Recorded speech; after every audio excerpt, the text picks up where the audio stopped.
Bismillahirrahmanirrahim. Assalamualaikum warahmatullahi wabarakatuh. Alhamdulillahirrabbilalamin. Allahumma salli ala Sayyidina Muhammadin wa ala alihi wa sahbihi wa salim azmain.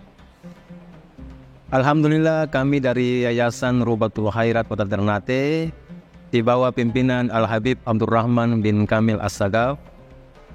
Sementara ini kami lagi membangun gedung pondok pesantren Rubatul Khairat Madrasah Al-Ulya yang sementara dibangun, ya. Gedung lantai 3. Kami sangat membutuhkan dana infak dan sedekah dari jamaah bapak-bapak dan ibu-ibu.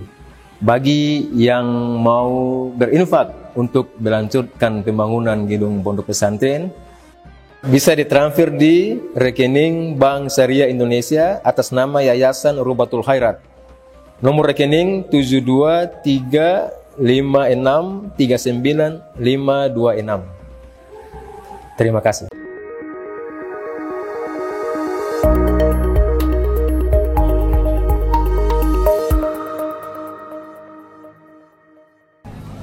Yang sudah tertulis menyambut Isra Miraj, panjang pribadi takwa melalui hikmah sholat.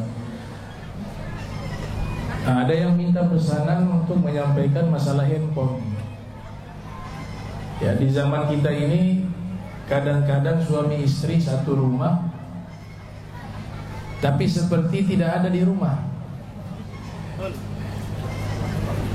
Yang suaminya sibuk dengan handphonenya, yang istrinya sibuk dengan handphonenya, yang anak-anak juga sibuk dengan handphone.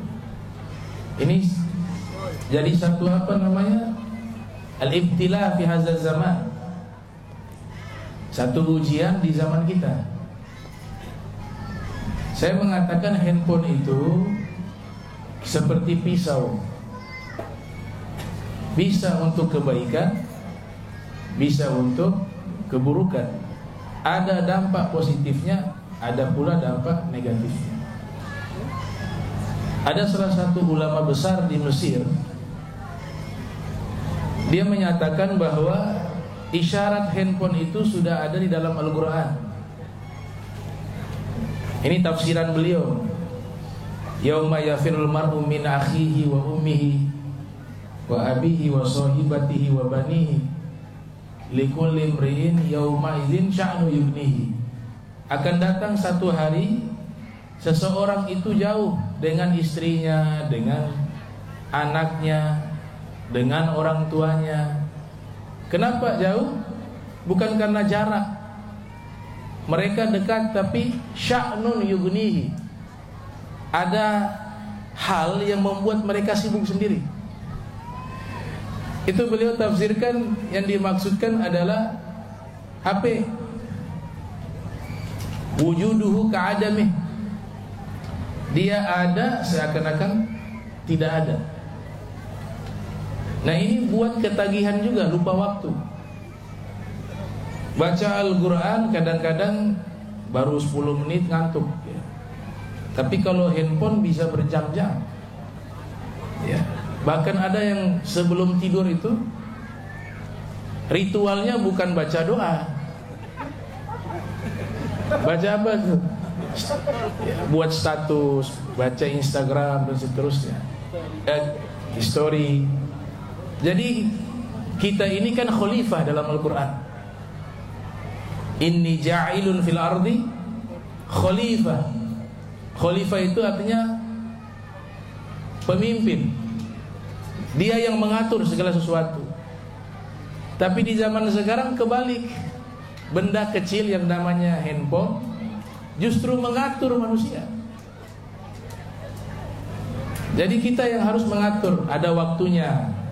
Kalau yang sudah berumah tangga, ada istri punya kewajiban kepada suami. Jangan sampai sebab handphone lupa ngurus suami, lupa ngurus anak. Begitu juga suami harus ada waktu dengan istrinya. Buat jadwal, jam sekian handphone itu dimasukkan di laci. Baru ngobrol, bertukar pikiran. Ini yang komunikasi dalam hubungan rumah tangga sangat penting. Nah, ini pesan itu. Saya sudah sampaikan amanah tersebut. Ya. Ada ulama besar di Maroko, Said Ahmad bin Siddiq Al-Gummari, bahkan menulis kitab penemuan-penemuan yang terjadi di masa depan yang sudah diisyaratkan oleh Rasulullah Muhammad SAW ribuan tahun yang lalu. Di antaranya disebutkan ada transportasi mobil, motor, kereta api. Wal isyaru uttilat dalam Al-Quran. Wal isyaru uttilat. Unta sebagai alat transportasi di zaman itu suatu saat akan nganggur. Itu ditafsiri oleh beliau, yaitu di zaman yang sudah ditemukan alat-alat transportasi modern seperti kereta, mobil. Maka di zaman kita sekarang, unta yang dahulu jadi alat transportasi di Jazirah Arab sekarang sudah tidak lagi berfungsi sebagai alat transportasi karena telah digantikan oleh mobil, kereta api. Al-Quran sudah mengatakan wal isyaru ubtilat, unta-unta ini akan nganggur, tidak lagi menjadi alat transportasi. Dan di zaman kita sudah terjadi hal itu. Nah, ini isyarah-isyarah yang telah disampaikan di dalam Al-Quran maupun di dalam hadis baginda Nabi besar Muhammad sallallahu alaihi wa alihi wasallam.